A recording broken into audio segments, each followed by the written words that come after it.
A guitar player friend of mine sent me the meme you see in the thumbnail, and I gave him a few tips about how to prevent it, and I realized that if he didn't know how to prevent it, that a lot of you out there may not either. So I'll go through really quickly what you can do to prevent, or at least alleviate, the issues from the third string sounding so sharp sometimes. One possible cause of this issue, and one of the easiest to fix, is it's possible your strings are just too old. So let's take a look at that first. I'm going to pull one of these strings off so you can see it. And I can already feel on the bottom of this string that it is old. And that's good because I want to show you an example. This has been very difficult to show, but I think you can see here the divots on the string. Every time the string makes contact with the fret as you're playing, you make a small flat spot. If that flat spot gets large enough, the string no longer vibrates in the proper pattern and it won't ring in tune. So having fresh strings is a good start when fighting this issue. Sometimes the action at the nut is too high. A way you can check this is to fret the string at the 3rd fret so that it's making contact there with the 2nd fret, and you want to look at the gap that you have here at the 1st fret. In this case, you can see I don't have very much of a gap. This is a pretty ideal setup. Here's an example of what you don't want to see. You can see I have contact at the 2nd fret, and I have a large amount of space here between the string and the 1st fret. I've loosened this string so that I can show you how this would typically be fixed. This guitar doesn't need it, so I'm not going to do it, but I thought I would just show you. You can decide if it's something you want to try to do on your own, or if you want to take it to a local guitar shop in your area. Something like a gauged nut slot would be used. This one comes from Stuart McDonald. It would be placed in the slot where the string goes, and you would slowly file out a little bit at a backwards angle so that the string rings off the very front until you reach the ideal height when you check it here. When you do your check here at the 1st fret, you need it at tension as well, because you can see here with the string loose I have a lot of slack. If I tighten the string up,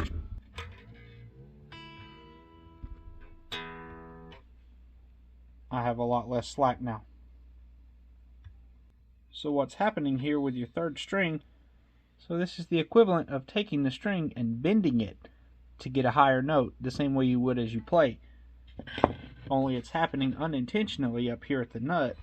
If a slot is too high up here at the nut, you're pressing too far, and you're essentially doing a very small bend, and it's causing that note to go sharp. This will be particularly an issue on the first 3 to 4 frets. Another thing that can cause any sort of tuning issue is binding in these nut slots. A dry lubricant can be added here to help that issue. The most readily available dry lubricant is the graphite in pencil lead. Now you can just scratch it in from the top. That discolors the top of the nut, but that easily wipes off if you don't want to see that. Alternately, you can pull the string out of the slot, fill up the slot,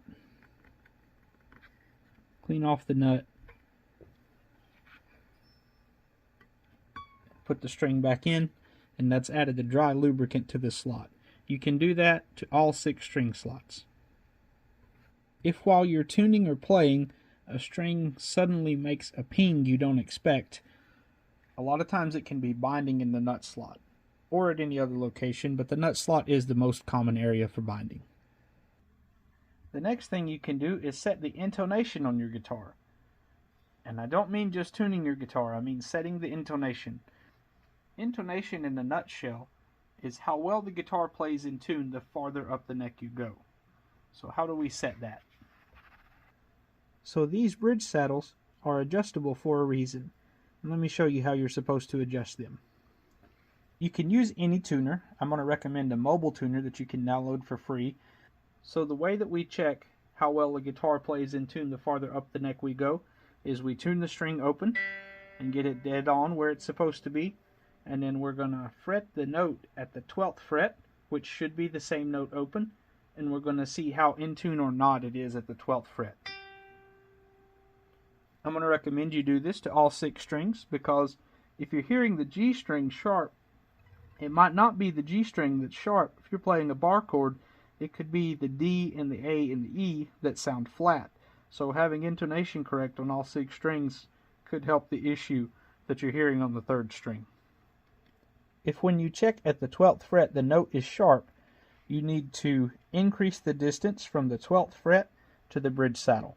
So you're going to have to make the string a little bit longer. The way I remember this is shorter is sharper, longer is flatter. You're going to have to retune your string after every adjustment and just check again. I'm going to recommend that you do this as well with brand new fresh strings because of the issues we talked about earlier. Old strings can ring untrue and they can totally mess up this measurement.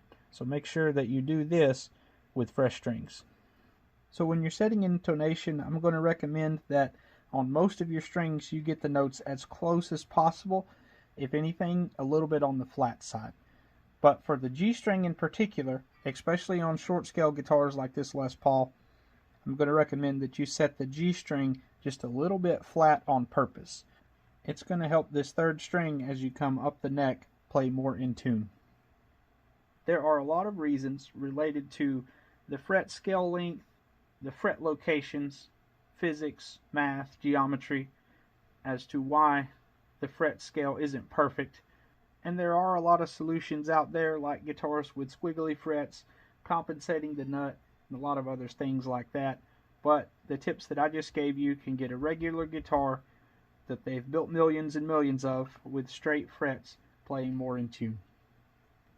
So really quickly, a recap of what we just talked about. Number 1 is going to be fresh strings. Those strings with divots can cause an issue.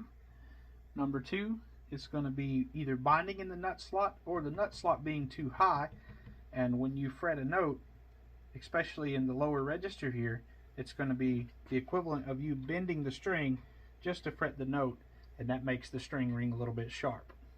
Alright, let's hear this thing with some fresh strings on it. It's needed it badly for a long time.